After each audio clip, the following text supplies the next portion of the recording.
जय जगन्नाथ। नमस्कार प्रिय दर्शकों, आप सबको हमारे इस कार्यक्रम पर फिर से स्वागत है। पहले वीडियो में हम चर्चा किए थे क्यों पुरी यानी कि श्रीक्षेत्र को शंख क्षेत्र कहा जाता है।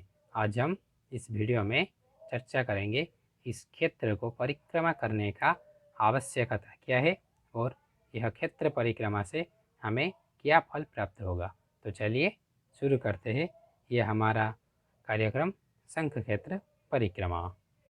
यह शंख क्षेत्र के एक तृतीयांश अर्थात 3 भाग में से 1 भाग समुद्र में है। जैसे हम एक शंख के अंदर पानी भरे तो इसका 3 भाग से 2 भाग स्थल और 1 भाग जल रहेगा, तो ठीक उसी तरह शंख क्षेत्र के 1 भाग जल में स्थित है। जो सेवायत हर दिन शाम को मंदिर के ऊपर ध्वजा बांधने के लिए जाते हैं, उनका कहना अनुसार पूरी एक शंखाकृति प्रतीत होता है और मंदिर के चूड़ा से वह साफ साफ दिखाई जाते हैं। उसी प्रकार देखें तो दोनों ही कारण से यानी कि भौगोलिक और आध्यात्मिक दोनों ही दृष्टिकोण से यह क्षेत्र शंख क्षेत्र के नाम से परिचित है। इस क्षेत्र को परिक्रमा करने का एक विशेष तिथि शास्त्र में वर्णित है। कार्तिक पूर्णिमा के 5 दिन उपरांत श्रीक्षेत्र परिक्रमा उत्सव मनाया जाता है, यानी कि अगहन महीने का कृष्ण पक्ष पंचमी तिथि को ये उत्सव श्रीक्षेत्र में मनाया जाता है। इस उत्सव में सिर्फ उत्कलीय ही नहीं, झारखंड, छत्तीसगढ़, पश्चिम बंग, बिहार आदि राज्य के लोग भी शामिल होते हैं। गौड़ीय वैष्णव धर्म की प्रवक्ता अर्थात श्री चैतन्य महाप्रभु ने भी इस परिक्रमा पर शामिल हुए थे। आज भी श्रीक्षेत्र में उसी दिन को क्षेत्र परिक्रमा के नाम से जाना जाता है और उसी दिन लोगों ने शंख क्षेत्र को परिक्रमा करके अशेष कृपा लाभ करते हैं। अब हम परिक्रमा का आवश्यकता बारे में श्रवण करेंगे। हम जब पुरी जाने का सोचते हैं तब हमारा मन में केवल जगन्नाथ जी का दर्शन की बात आती है। उनके प्रति स्थित अहेतुक प्रेम के कारण हम वहाँ पर स्थित जगन्नाथ जी का और 2 भाई बहन की बात भूल जाते हैं। सब लोग बोलते हैं हम जगन्नाथ जी का दर्शन करने जा रहे हैं। कोई भी नहीं बोलता है कि हम बलदेव की दर्शन करने जा रहे हैं, या कोई भी नहीं बोलता है कि हम सुभद्रा की दर्शन करने जा रहे हैं। सब जगन्नाथ के नाम ही बोलते हैं।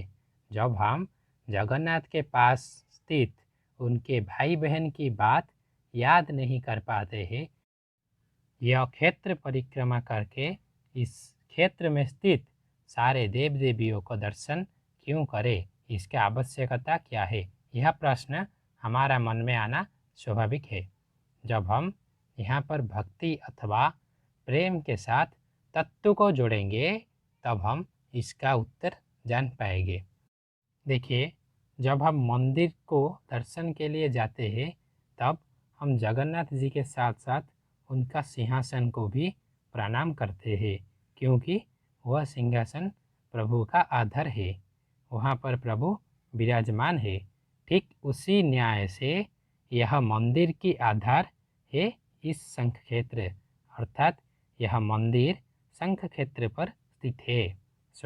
हम इस मंदिर को दर्शन करने के साथ साथ इस क्षेत्र को परिक्रमा करने का भी आवश्यकता है। इसके अलावा ब्रह्म को प्राप्त करने का सरल उपाय है शंख क्षेत्र परिक्रमा। ये सब तो आध्यात्मिक बात है। अब इसका वैज्ञानिक कारण क्या है वह हम श्रवण करेंगे।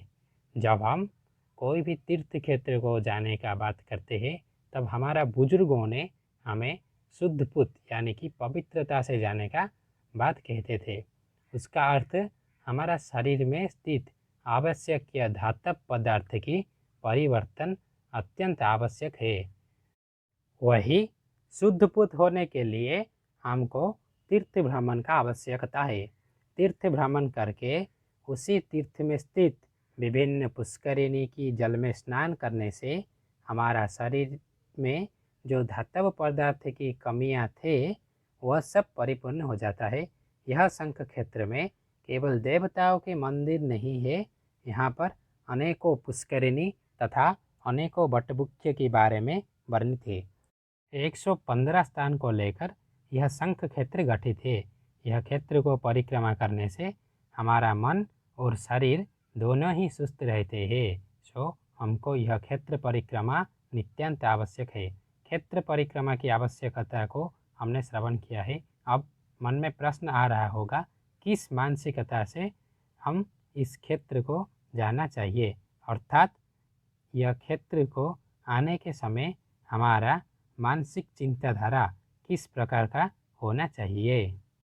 प्रभु जगन्नाथ जी सर्व कारण का कारण तथा वह विज्ञान की ऊर्ध्व में अवस्थित है।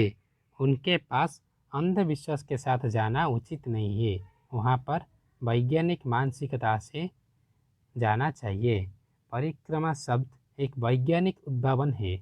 यदि टरबाइन नहीं घूर रहा होता तब हम यह इलेक्ट्रिक करंट नहीं देख पाते। इस परिक्रमा से हमारा शरीर में ऊर्जा सृष्टि होता है। जैसे जल गिरने से टरबाइन घूरता है, उसी तरह हम जब विभिन्न क्षेत्र को जाते हैं, उसी क्षेत्र की अक्षांश द्राघिमा, उसी क्षेत्र की चुंबकीय शक्ति और उसी क्षेत्र की चिंतन शक्ति एवं उस मंदिर की स्थापत्य और उसी तीर्थ जल में स्थित धातव पदार्थ की उपस्थिति हमारा शरीर में ऊर्जा अथवा शक्ति सृष्टि करता है। हम सब जगन्नाथ जी के प्रति इतने प्रेम भाव रखते हैं कि उनका यह जो क्षेत्र है उसका परिक्रमा करने की बातों को हम भूल जाते हैं। लेकिन हमारा शरीर के शुद्धता तथा यह क्षेत्र की प्रसिद्धता को जानने के लिए हमें यह परिक्रमा नित्यांत आवश्यक है।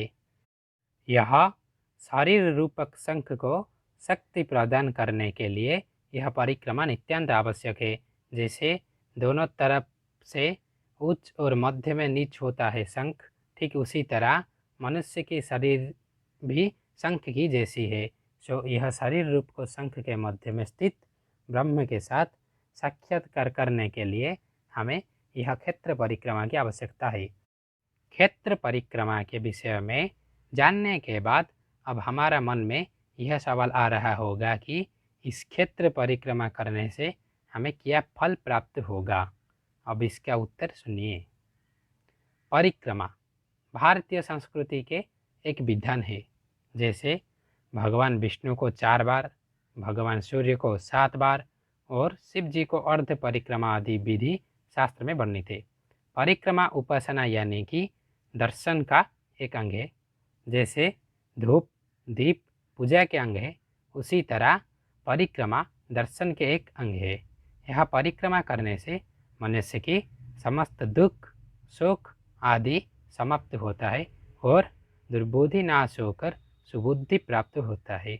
यदि कर्म कांड की दृष्टिकोण से देखें तो अर्घ्य संस्कार करने के समय शंख में स्थित जल को एक त्रिकोणाकार मंडल अंकन करके वहाँ पर संस्कार किया जाता है। ओम अनंताय नमः, पृथ्वी नमः, मध्य ब्रह्मणे नमः। यह जो मध्य में ब्रह्म स्थान है वहाँ पर शंख को स्थापन करते हैं।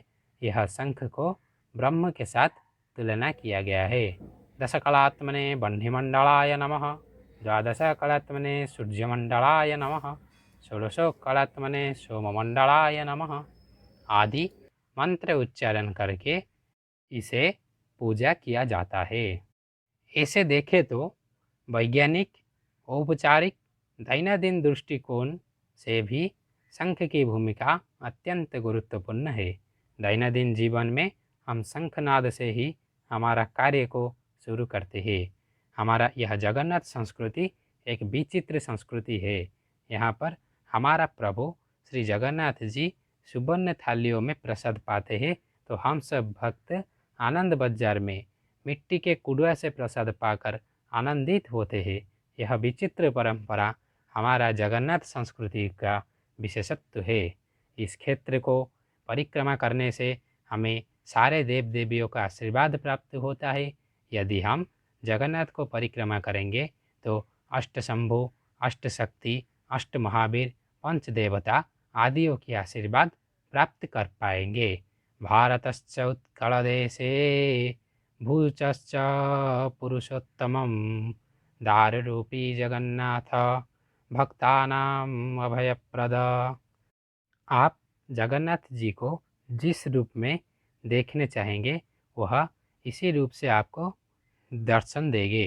गणेश, दुर्गा, सूर्य, शिव आदि सारे देवताओं की समन्वित क्षेत्र है यह पुरुषोत्तम क्षेत्र। तो कभी भी एक बार इसको जरूर परिक्रमा करना चाहिए। तो आज हम इस क्षेत्र की परिक्रमा करने से क्या आध्यात्मिक तथा वैज्ञानिक लाभ हो सके और इस क्षेत्र परिक्रमा के फल क्या है इसके बारे में चर्चा किए हैं। हमारा पहला वीडियो में इस क्षेत्र को क्यों शंख क्षेत्र कहा गया है और चर्चा किए थे। अगर आप नहीं देखे तो नीचे लिंक है, जाकर ज़रूर देखिए। और अधिक वीडियो पाने के लिए हमारे इस चैनल को सब्सक्राइब कीजिए और बेल आइकन को भी दबा दीजिए ताकि हमारा नोटिफिकेशन आपके तक पहुंच सके। और इसे ज़्यादा से ज़्यादा शेयर कीजिए ताकि अधिक लोग इससे जुड़ सके। तो आज के लिए बस इतना ही। तब तक इजाज़त दीजिए, फिर मुलाकात होगी अगली वीडियो में। नमस्कार, जय जगन्नाथ।